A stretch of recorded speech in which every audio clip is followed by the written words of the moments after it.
Et donc dans style de peinture et on va cliquer sur afficher original.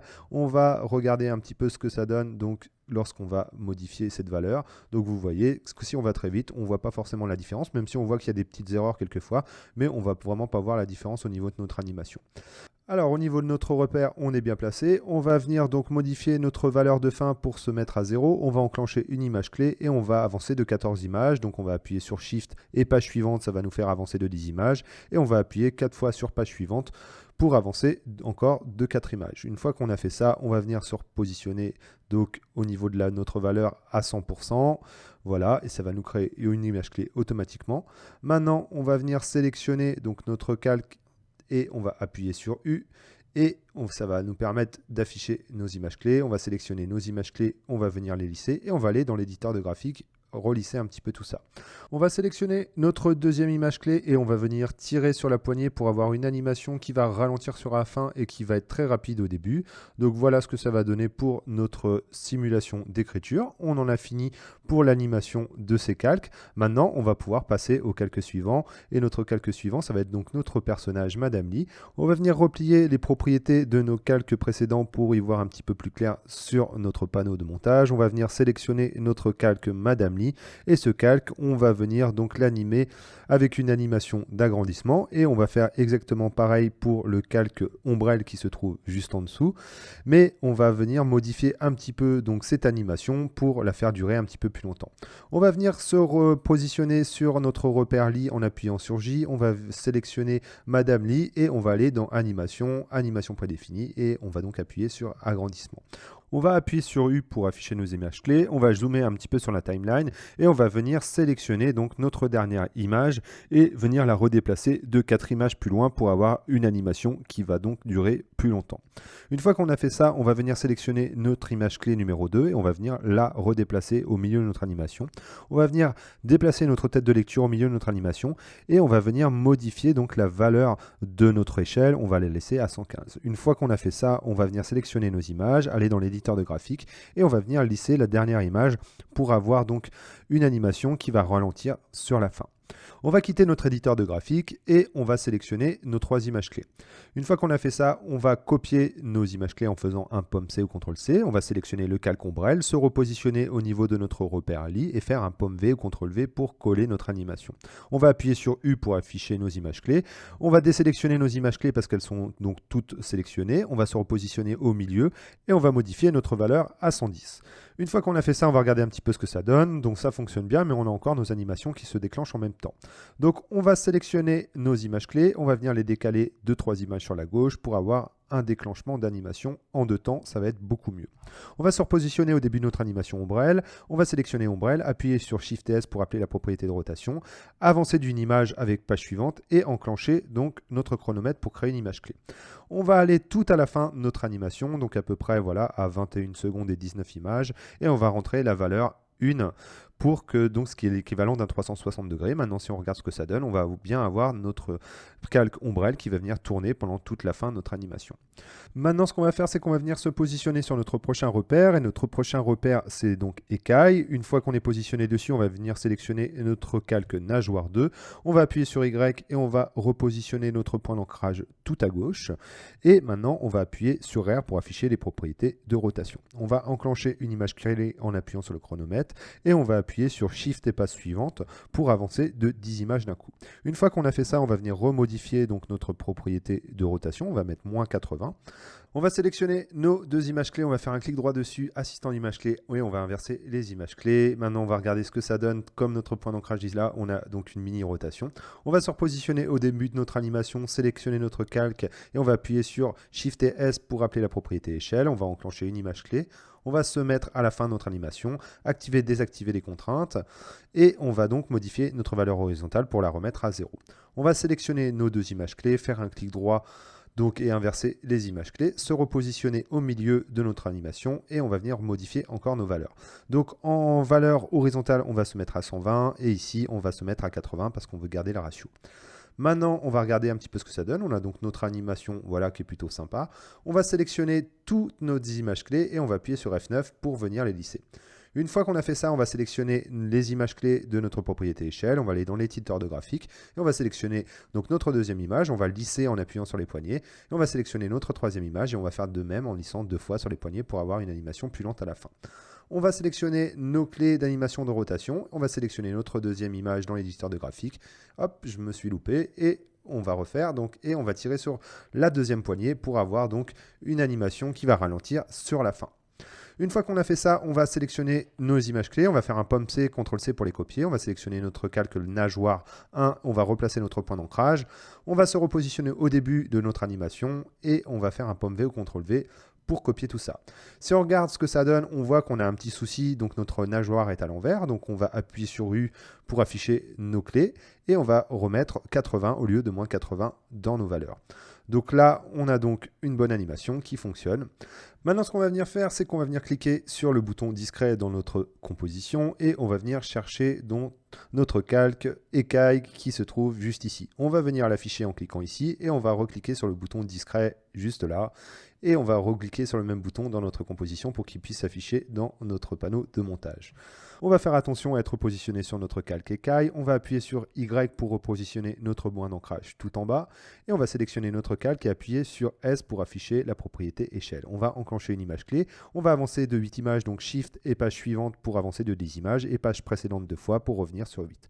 On va désactiver les contraintes ici et on va rentrer 0 en valeur verticale ici dans notre valeur. On va sélectionner nos 2 images, faire un clic droit, assistant d'image clé, inverser nos images. On va se repositionner au milieu et on va rentrer donc en valeur, sur notre valeur horizontale, on va rentrer 70 et ici, on va rentrer 140. Ensuite, ce qu'on va venir faire, c'est qu'on va venir sélectionner donc nos images. On va lisser nos vitesses en appuyant sur F9. Et on va ensuite aller dans l'éditeur de graphique, sélectionner notre deuxième image clé et lisser ses vitesses. On va faire pareil avec notre troisième, tirer 2 fois sur les poignets pour avoir une animation plus lente sur la fin. Maintenant, si on regarde un petit peu ce que ça donne, voilà. Donc, par contre, ce qu'on va venir faire, c'est qu'on va venir décaler tout simplement nos animations de nos nageoires. On va venir donc sélectionner nos nageoires et on va venir donc les déplacer 4 images avant l'animation de notre calque écaille. Alors, si on regarde ce que ça donne avec notre tête de lecture, donc on voit que ça fonctionne. Par contre, on voit qu'il y a un petit souci, ça ne se déclenche pas forcément au bon moment. Donc, on va venir sélectionner nos images clés et je me suis trompé. On va plutôt redéplacer nos images clés ici au milieu de notre animation écaille, donc 4 images après notre repère. Et ce qu'on va venir faire, c'est qu'on va venir regarder aussi à combien est en valeur le calque écaille. Donc on est bien à 140, c'est bien ce que je me disais, on est trop grand, donc on va se remettre à 130. Donc là, c'est beaucoup mieux. Donc à l'œil, effectivement, j'ai vu qu'il y avait quelques petits problèmes. Maintenant, on va venir donc sélectionner notre calque mère et on va commencer à l'animer. On va venir se positionner au niveau de notre repère écaille, donc juste là. Et on va venir donc appuyer sur page précédente pour aller une image avant. On va appuyer sur R pour afficher nos propriétés de rotation et on va rentrer comme valeur 3 degrés. Donc là, on va voir qu'on va avoir un petit défaut. Ce qu'on va venir faire, c'est qu'on va appuyer sur Shift et S pour afficher les propriétés d'échelle et on va cliquer ici pour désactiver les contraintes. On va modifier notre valeur horizontale, on va rentrer 105. Ensuite, on va venir animer notre calque donc sur la valeur verticale. On va donc modifier notre valeur pour que la mer sorte un petit peu de notre cadre. Donc, on va peut-être se mettre à 22. 22, ça me paraît bien. Et on va cliquer sur le chronomètre pour créer une image clé. On va avancer de 10 images. Et maintenant, ce qu'on va venir faire, donc, c'est qu'on va revenir se mettre à 100 ici. On va regarder un petit peu ce que ça donne. Donc, une animation très simple. La mer donc, va sortir du cadre et va revenir donc à la position où elle était. Ensuite, on va venir remettre notre rotation à 0 quand on est à la fin de notre animation et on va venir se repositionner au milieu de notre animation pour l'améliorer encore un petit peu. Donc ici, en échelle, on va le faire monter, on va se mettre à 110. Donc voilà, on a donc la mer qui monte un petit peu trop haut et qui va revenir, qui va redescendre.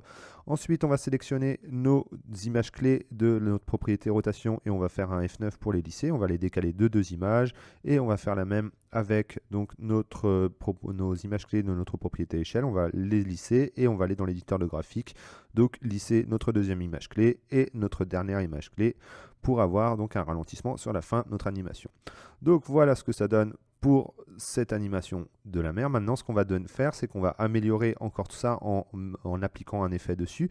Donc, on aimerait bien qu'on ait un petit peu des effets de clapotis au niveau des vagues. Donc, on va aller dans effet de déformation et on va mettre une onde progressive donc sur notre calque. Là, vous voyez que notre calque va se déformer. Vous pouvez en fait, en appuyant sur FX ici, vous appliquez le calque ou vous le désactivez. Donc, vous voyez un petit peu ce que ça donne. On a plusieurs propriétés qu'on va pouvoir venir animer donc, ou laisser comme ça pour donner en fait l'effet de vague ou l'effet de clapotis qu'on va vouloir faire sur notre calque. Donc, on va commencer à animer d'ici et jusqu'à la fin. Donc, on va venir modifier notre propriété amplitude et vous voyez en fait, on va avoir des vagues qui vont être moins grandes si on vient modifier cette propriété. Et maintenant, ce qu'on va venir faire, c'est qu'on va venir donc modifier notre phase. Là, vous voyez, dès que je tourne un petit peu cette valeur, et ben là, ça donne cet effet de vague qu'on va vouloir faire ou ces effets de clapotis. Donc, c'est ça qu'on va venir animer. Donc, on va la repositionner à 0. On va se mettre au début de notre animation. On va cliquer ici pour créer une image clé et on va venir à la fin, donc plutôt quand notre mer va disparaître, plutôt vers autour d'elle et on va rentrer comme valeur donc 1. Voilà pour l'animation de notre effet onde progressive. Donc on va quand même regarder un petit peu ce que ça donne au niveau de notre animation. Donc on va sélectionner une tête de lecture. Voilà, on a donc la mer qui monte et qui descend et on a donc ces effets de vague qu'on souhaitait simuler. Maintenant, on va cliquer sur le bouton discret pour aller chercher notre prochain calque. Donc nos prochains calques, ça va donc être les zigouigouis. On va tous les sélectionner. On va cliquer ici pour les afficher dans notre panneau de composition. Ici sur discret pour les afficher dans notre panneau de montage et recliquer sur discret dans notre composition. On va sélectionner notre premier calque qui est zigouigou gauche 1 et on va zoomer dessus. On va venir maintenant cliquer sur notre petit plume et on va faire exactement comme tout à l'heure. On va faire un masque dessus, donc on va créer un premier point d'ancrage. On va continuer à appuyer sur la souris pour faire des courbes en bougeant nos tangentes et on va faire ça donc assez rapidement. Donc vous avez vu précédemment que ça fonctionnait bien au niveau de l'effet qu'on allait lui appliquer. Ces effets d'écriture, c'est exactement ce qu'on va faire ici sur donc ces petites algues. Donc on va sélectionner ensuite notre calque 2 et on va refaire donc un masque dessus. On rebouge avec Alt donc nos tangentes pour créer des courbes et ensuite on crée tout simplement nos points d'ancrage. Donc voilà pour notre deuxième calque. Au niveau de notre troisième calque, on va un petit peu zoomer. Donc un premier point d'ancrage ici, ensuite on tire sur notre tangente, voilà, deuxième point d'ancrage, troisième et quatrième, donc ça c'est bon.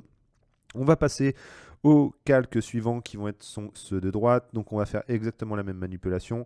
Vous cliquez sur votre calque et vous créez un premier point d'ancrage pour donc créer des masques. Là on a peut-être été un petit peu trop haut, donc voilà, deuxième point d'ancrage, on tire sur les tangentes pour créer des courbes et vous simulez donc les courbes de ces petites algues. Donc voilà pour notre prochain point d'ancrage. Voilà, ici on a terminé notre premier calque. On va passer au calque suivant. On crée notre premier point d'ancrage, ensuite notre deuxième. Donc là on a été peut-être un petit peu trop bourrin. Notre deuxième point, ici notre troisième et là notre quatrième point d'ancrage suffit. Alors ensuite on va sélectionner notre calque 3 qui va être le dernier. Donc un point d'ancrage ici, un deuxième point ici. Donc peut-être un petit peu trop ici. Je fais pomme Z, j'annule. Et donc ici, donc aussi 4 points pour venir simuler les courbes de nos calques. Une fois qu'on a fait ça, on va venir sélectionner notre premier calque, on va aller dans Effet et ensuite on va aller dans Génération qui se trouve donc juste là, pardon, et on va appuyer sur l'effet trait. On va zoomer un petit peu dessus, on a donc notre masque qui s'affiche, on va venir modifier l'épaisseur pour que donc notre masque soit plus gros que notre calque et ensuite on va aller dans Style de peinture, on va faire Afficher original et on va venir donc animer notre propriété de fin. Cette animation, ça serait bien qu'elle se déclenche à la fin de notre animation de notre calque mère. Donc on va venir se repositionner ici tout à la fin avec notre tête de lecture et on va commencer à animer à partir de ce moment-là. Donc on va cliquer sur le chronomètre pour créer une image clé. On va avancer de 4 images avec notre touche de clavier page suivante et ensuite on va se modifier notre valeur pour la mettre à 0. Une fois qu'on a fait ça, on va appuyer sur U, sélectionner nos images clés, faire assistant d'image clé, inverser nos images clés et appuyer sur F9 pour lisser nos vitesses. Ensuite, on va sélectionner notre effet dans notre panneau effet et on va faire donc CTRL-C ou pomme-C pour copier notre effet. On va sélectionner le reste de nos calques en restant appuyé sur Shift. On va se repositionner au début de notre animation et une fois qu'on a fait ça, on va appuyer sur pomme-V ou CTRL-V pour coller nos clés d'animation. On va appuyer sur U pour les afficher et on va venir maintenant décaler tout ça parce que notre animation se déclenche exactement au même moment et ça c'est pas très bien. Ce qu'on va faire c'est qu'on va décaler ces clés d'animation dans le temps, donc on va sélectionner nos clés d'animation de notre calque 2, on va les décaler d'une image, on va sélectionner nos clés d'animation de notre calque 3 et on va les décaler de 2 images, on va laisser le calque 4 tranquille, on va sélectionner les clés d'animation du calque 5, on va les décaler d'une image et notre calque 6 on va les décaler de 2 images. Voilà, donc c'est beaucoup mieux au niveau de notre animation.